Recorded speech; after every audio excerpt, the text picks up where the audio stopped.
Happy Independence Day, everybody! Yeah, alright. Got that out of my system. We're here to talk about the current state of Yu-Gi-Oh! For July 2020. Everything that I've been doing personally, everything I've seen personally, just an overall well-rounded compassed scope of Yu-Gi-Oh! Through my perception. So, might get a lot of interesting opinions from this, you might not, but it should be an interesting watch. Let's dig on into this, shall we?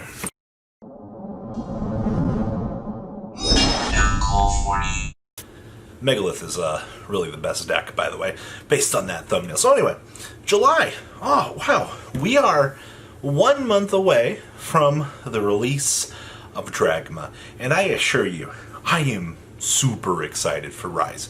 Now, here's the bad news. Oh, man.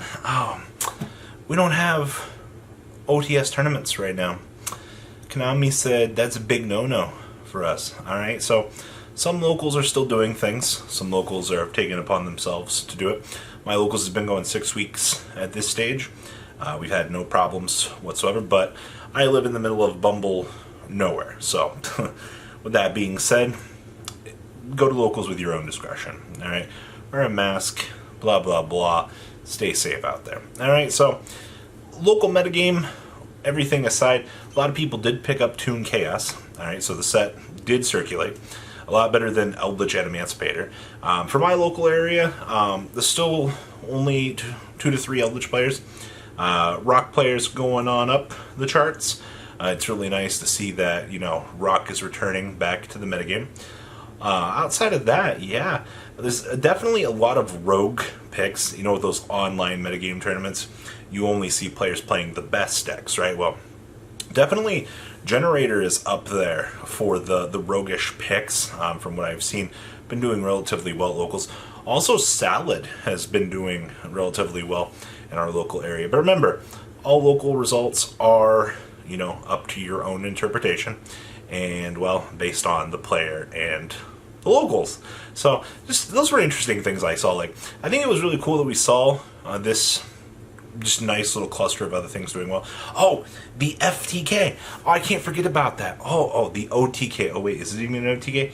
Well, the Asclepiscu engine that basically will burn you through about 1.5 turns. All right? Basically, the deck is nice and consistent. I've got the chance to play against it once, and he didn't know what he was doing. But deck looks very consistent, looks very good for everything that it's got going for it.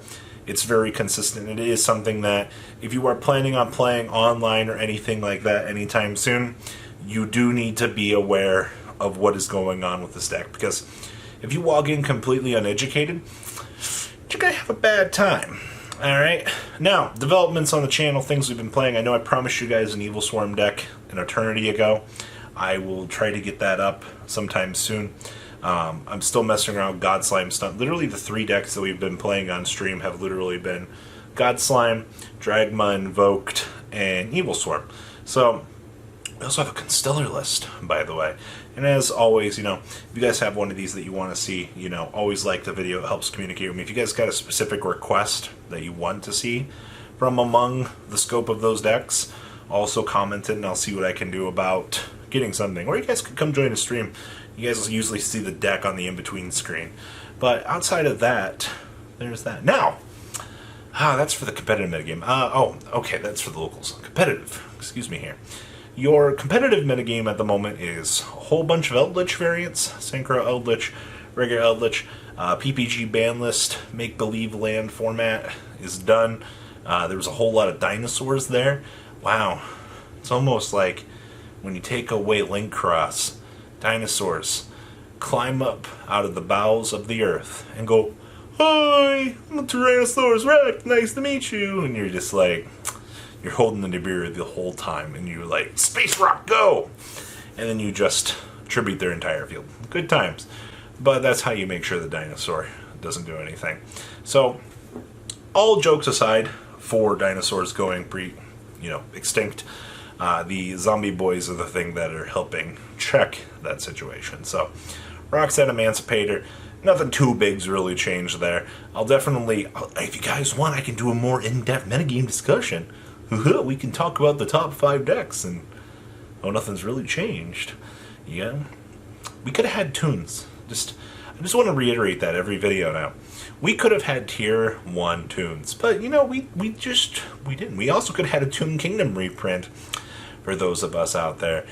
Could have wanted budget tunes, but that also wasn't an option at the dinner table. Alright, so that's for your competitive scene. So casual, casual intermediate, you got a lot of good tier 2 you can play.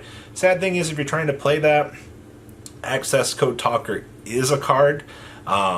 Somebody was asking me the other day if I think it's worth it to have an access code.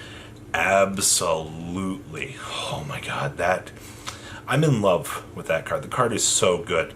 Literally just being able to smash through a field and generate free advantage is so good.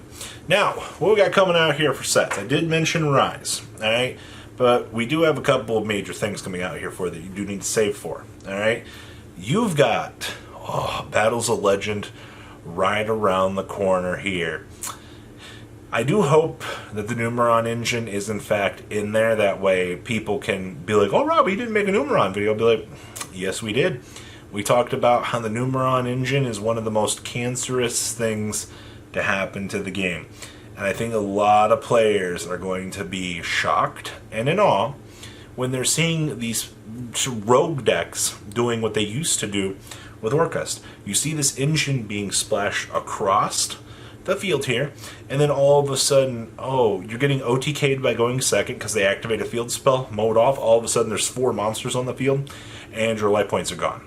Or they're going first, they're summoning 4 if they've got the draw card, by the way. I think that's my favorite part. If they're playing Memories of Hope or whatnot, you get to draw 4 cards. This is fair and balanced. And then they're making Zexal on you. Alright, so if you are truly, you still don't believe what I'm saying here, and you're just like, oh man, this doesn't make sense, this engine's not as good as it seems. And then all of a sudden, you're getting OTK'd by because your opponent's playing, 2 bricks in their deck? 2 garnets, which are, the Numeron callings? And you're just like, this is inconsistent, I don't like this. Bro, you need reevaluation on this game, because that engine is crazy. Now, the rest of Battles of Legend, reprints aside, I don't know if it's going to be the most amazing thing in the world. I'm not going to lie. With everything the way that it's going, we'll have to wait and see. I definitely think that there is... The fossil stuff seems cool. Definitely, it's in the tier 3 category, I feel, but there is a lot of good potential to be had in the set. So, reprints definitely do nice things for the quality of the game. Now, that all being said, you got Rise in August, you got Megatins late August. You know what to save for, alright? As for the market, well, that's just that. There's no competitive Yu-Gi-Oh! Events anytime soon. So now you don't have an excuse not to save for Rise, alright? So bear that in mind, that, Rise is right around the corner. Dragma's a very good engine. I'm going to leave that there. A lot of people are like, well, Dragma's a pure deck is trash. And I'm like, that's why you play Dragma should all invoked, like I am. I know Maximus exists. Oh, I absolutely know that he exists. That I know that the mirror is terrible for him. But, for locals, I'm probably going to get to play that variant. It just seems the most optimal for what I want to deal with in the metagame here. Outside of that, well, things are pretty boring.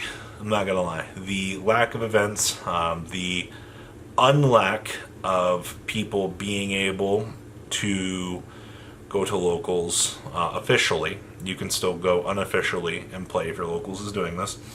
Remote duels still do exist. I think people forgot that stores could, host these, and you can get OTS packs. That still exist. All right. I mean, nothing's changed over there.